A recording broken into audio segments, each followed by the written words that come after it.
Welcome to Soul Guide Medical YouTube channel. Today we're diving into the world of hair restoration with a comprehensive, step-by-step guide to FUE hair transplant.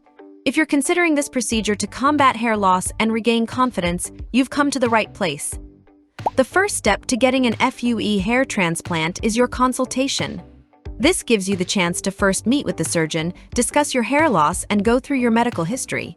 They will then analyze your hair and assess your suitability for a hair transplant. Next, we will prepare you before your surgery with the help of our nurse. Then we will collect a blood sample from the patient, which will be used later for plasma extraction. The back of the patient's head is shaved and thoroughly disinfected. This is the area where the hair will be harvested. Anesthetics are injected into the back of the head to ensure the patient feels no pain during the procedure. And the hair graft extraction begins.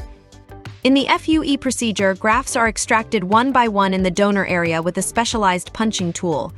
This type of extraction does not leave an elongated scar on the donor area. Once a graft is extracted from the donor area, our nurses take active measures to preserve it for implantation.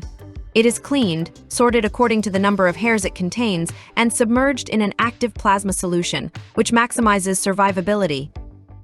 Before we start implanting the hair graft, the patient and doctor will work closely to create a new hairline that matches their aesthetic goals while also complementing their overall appearance. The design process takes into account the patient's age, face symmetry, hair density, and hair type to ensure that the final result is as natural as possible. The hair implantation begins. Our doctor implanted them using the implanter pen DHI method. Our nurses load individual grafts into the implanter pens, one at a time, and pass them to the surgeon. This method of implantation allows us to implant grafts between existing hair and produces a very high density of implantation. After the hair transplantation is complete, we wash your hair, and our nurse will apply antibiotics to your donor area and do the lead light therapy for fastest recovery. Finally, our surgeon will also schedule a follow-up a day after the hair transplant to check on the recovery progress.